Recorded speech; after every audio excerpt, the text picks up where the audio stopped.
Good morning, all my sweet friends, pals, and confidants. It's Friday, and we are going to finish up reading Job this morning. We are not finishing up with Job. Next week, I will do just one day of a kind of a review and my thoughts on the book of Job. So it's Friday! June, what is the date? The 5th? Yes, June 5th. Beautiful day. I had my coffee out in my garden this morning because it was like 71 degrees. Beautiful. The moon was still out, but it was sunshiny. Um, but it was like quarter after 6 in the morning. So yeah, it was early. Today's weather here in St. Augustine is supposed to be beautiful all day, 71 to 82. Um, yeah, it's just a beautiful day. Yesterday, I got great news. I had applied for a job a while back, a couple weeks ago, and I had an interview with the recruiter, and it I thought it went really, really well, and she said she would be turning my name in to the hiring manager, but then I didn't hear anything. 2 weeks went by. I just assumed I didn't get the job. But then Monday, I got a text from the recruiter saying that the hiring manager wanted to speak to me and would I be available. I said, yes.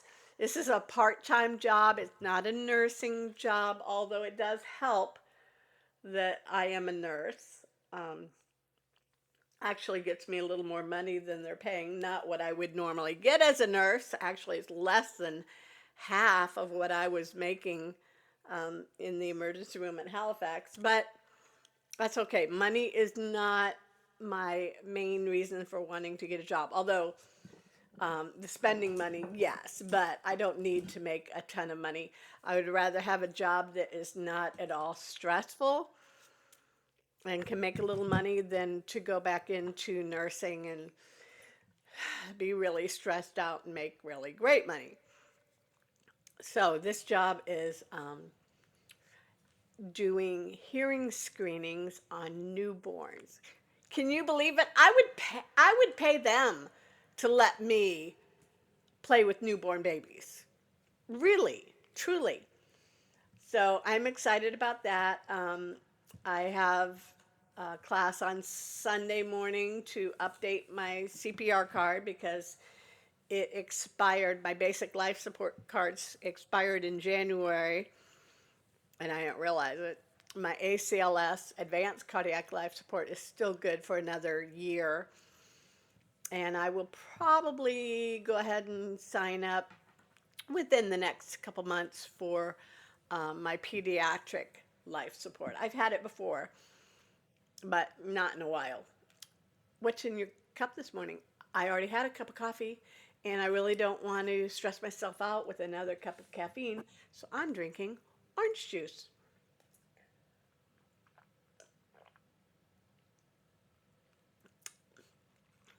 Nothing better than good old Florida orange juice. Right, Moses?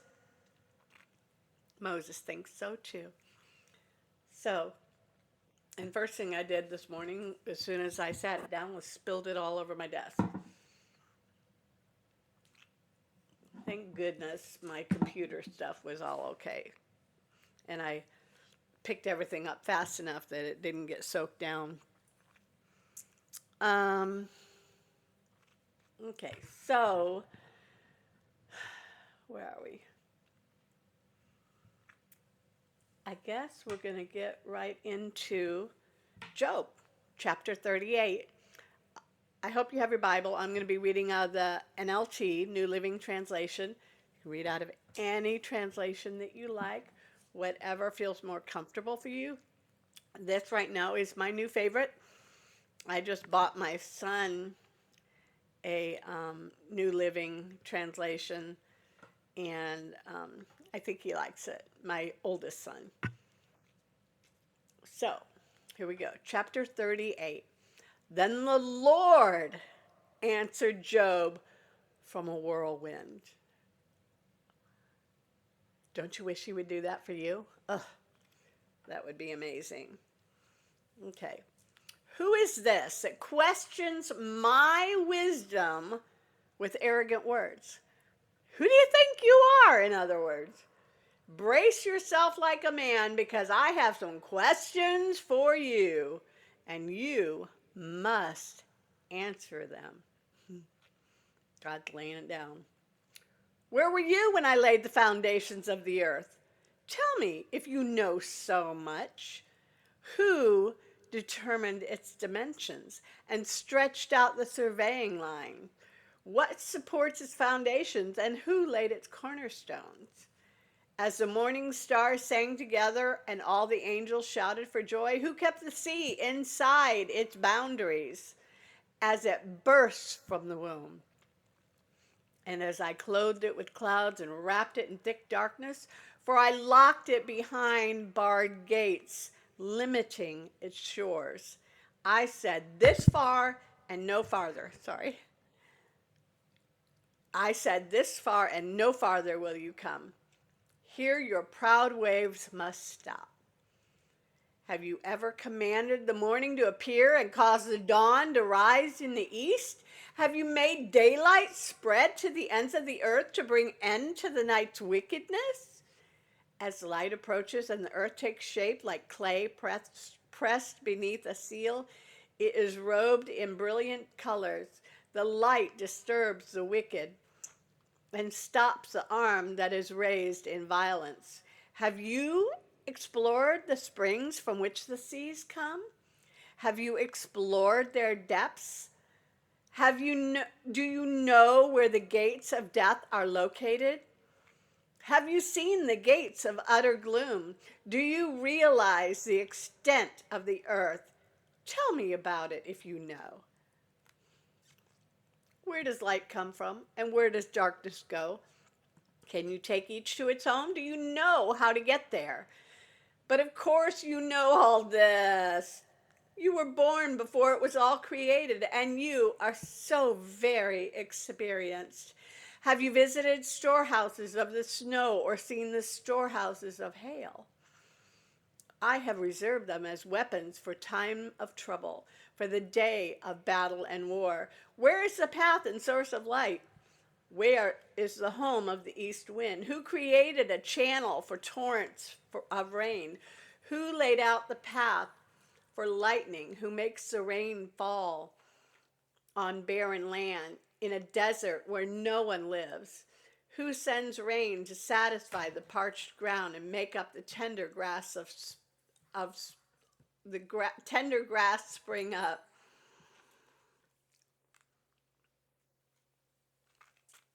Does rain have a father? Does it give birth to the dew? Who is the mother of ice? Who gives birth to the frost from the heavens?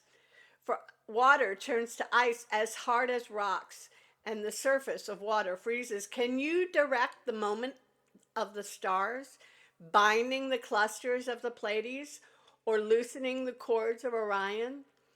Can you direct the constellations through the seasons and guide the bear with her cubs across the heavens? Do you know the laws of the universe? Can you use them to regulate the earth? Can you shout to the clouds and make it rain? Can you make lightning appear and cause it to strike as you direct? Who gives intuition to the heart and instinct to the mind? Who is wise enough to count all the clouds? Who can tilt the water jars of heaven when the parched ground is dry and the soil has hardened into clods? Can you stalk prey for a lioness and satisfy the young lion's appetites as they lie in the dens or crouch in the thickets? Who provides food for the ravens when their young cry out to God and wander about in hunger? Chapter 39. Do you know when the wild goats give birth? Have you watched as deer are born in the wild? Do you know how many months they carry their young? Are you aware of the time of their delivery? They crouch down to give birth to their young and deliver their offspring. Their young grow up in open fields, then leave home, never to return. Who gives a wild donkey its freedom? Who unties its ropes? Here, God is asking Job questions about the animal kingdom in order to demonstrate how limited Job's knowledge really is. God was not seeking answers from Job. Instead, he was getting Job to um, his recognize and submit to God's power and sovereignty. Only then could Job hear what God was really saying to him. Back to the verse. I have placed it in the wilderness. Its home is in the wasteland. It hates the noise of the city and has no driver to shout at it. The mountains are its pasture land where it searches for every blade of grass. Will the wild ox consent to be tamed?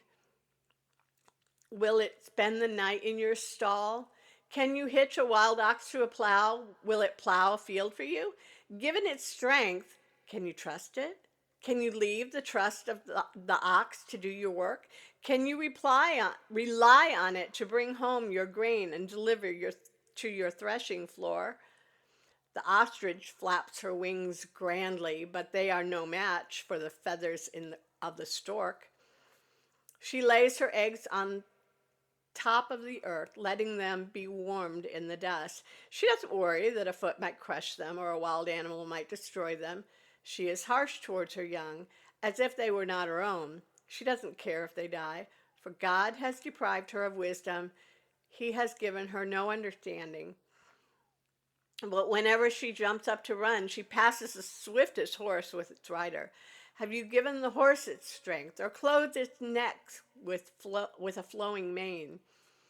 Did you give it the ability to leap like a locust? Its majestic snorting is terrifying.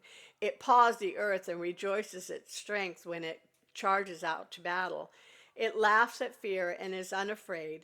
It does not run from the sword. The arrows rattle against it, and the spear and javelin flash. It paws the ground fiercely and rushes forward into battle with the ram's horn, where the ram's horn blows. It snorts at the sound of the horn. It senses the battle in the distance. It quivers at the captain's commands and the noise of battle. Is it your wisdom that makes the hawk soar and spread its wings toward the south? Is it your command that the eagle rises to the heights to make its nest? It lives on the cliffs, making its home in distant rocky crag. From there it hunts its prey, keeping watch with piercing eyes. Its young gulp down blood.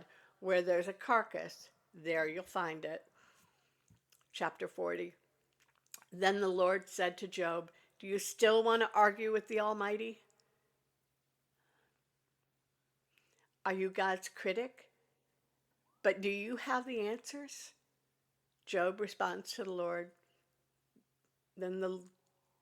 I am nothing. How could I ever find these answers? I will cover my mouth with my hand. I have said too much already. I have nothing more to say. This is a note for me. Throughout this time of suffering, Job longed to have an opportunity to plead his innocence with God. We've read that all through here. Here, God appeared to Job and gave him that opportunity, but Job decided to remain quiet because it was no longer necessary for him to speak. He recognized that. God had shown Job that as a limited human being, he neither had the ability to judge God, who created the universe, nor the right to ask why suffering had come upon him. God's actions do not depend on ours. He will do what he knows is best, regardless of what we think is fair. It is important to note, however, that God came to Job demonstrating his love and care for him. Back to the scripture. Then the Lord answered Job from the whirlwind, brace yourself like a man, because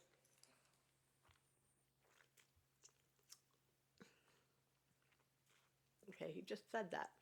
Because I have some questions for you and you must answer them. Will you discredit my justice and condemn me just to prove you are right? Are you as strong as God? Can you thunder with a voice like his? All right, put on your glory and splendor, your honor and your majesty. Give vent to your anger. Let it overflow against the proud. Humiliate the proud with a glance. Walk on the wicked where they stand.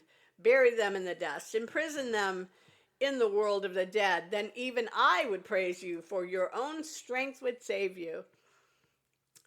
Take a look at Behemoth, which I made, just as I made you.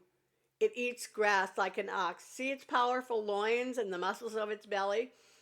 Its tail is as strong as a cedar. Its sinews of its thighs are knit together tightly. Its bones are tubes of bronze. Its limbs are bars of iron. Its prime example of God's handiwork, and only its creator can threaten it. The mountains offer it their best food, where all the wild animals play. It lies under the lotus plant, hidden by the reeds in the marsh. The lotus plant gives it shade among the willows beside the stream. It is not disturbed by the raging river, but concerned with the swelling Jordan rushes around it. No one can catch it off guard. No one puts a ring in its nose and leads it away. Chapter 41.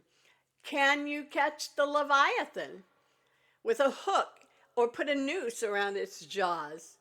Can you tie it with a rope through the nose or pierce its jaw with a spike? Will it beg you for mercy or implore you for pity?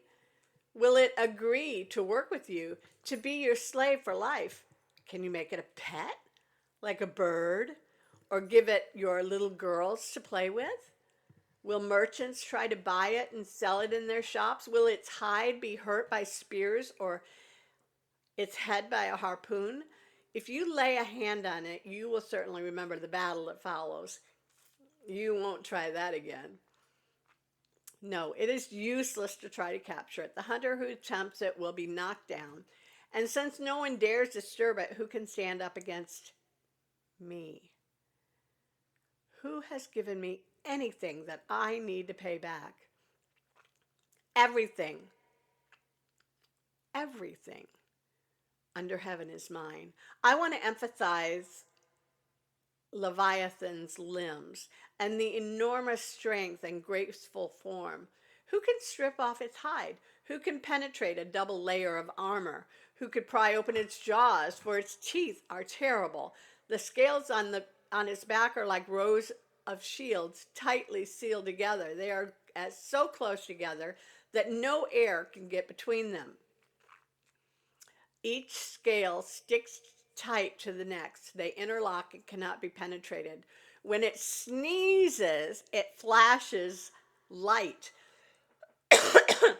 Its eyes are like the red of dawn. Lightning leaps from its mouth.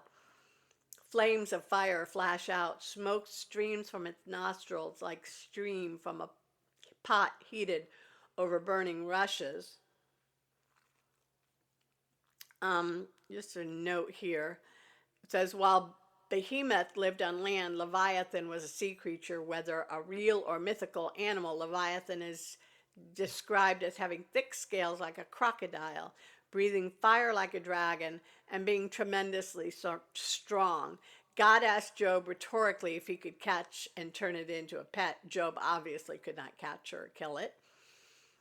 Asaph, one of the psalmists, said of the Lord, "You crush the heads of the Leviathan and let the desert animals eat him." And that's from Psalm 74:14. Isaiah prophesied that the Lord would take his sword and kill the sea monster Leviathan. That's Isaiah 27:1. While Job was a wealthy and powerful man at the time, his reach was nothing compared to the unlimited power and authority of God. Okay, smoke streams from its nostrils and steam from the pot heated over burning rushes. Its breath would kindle coals. for flames shoot out of its mouth. The tremendous strength of Leviathan's neck strikes terror wherever it goes. Its flesh is hard and firm and cannot be penetrated. Its heart is hard as rock, hard as a millstone when it rises. The mighty are afraid, gripped by terror. No sword can stop it, no spear, dart, or javelin. Iron is nothing but straw to that creature, and bronze is like rotten wood. Arrows cannot make it flee. Stones shot from a sling are like bits of grass. Clubs are like blades of grass. I'm going to beat you up with this blade of grass. And it laughs at the swish of javelins. Its belly is covered with scales as sharp as glass. It plows up the ground as it drags through the mud. Leviathan makes the water boil with commotion. It stirs the depths like the pot of ointment. The water glistens in its wake, making the sea look white. Nothing on earth is its equal. No other creature is fearless. Of all the creatures, it is the proudest. It is the king of beasts. Chapter 42. Then Job replied to the Lord, I know that you can do anything and no one can stop you. He's being humble, as he should. You asked, who is that questions my wisdom with such ignorance? It is I. And I was talking about things I knew nothing about, things far too wonderful for me. Here, Job is quoting the Lord's earlier questions to him. He openly and honestly faced God and admitted that he was the one who had been foolish. Are you using things you can't understand for an excuse to excuse your lack of trust? Admit to God that you don't even have enough faith to trust him. True faith begins with such humility. You said, listen, and I will speak. I have some questions for you, and you must answer. I had only heard about you before, but now I have seen you with my own eyes. Oh, that must have been so amazing. Can you imagine?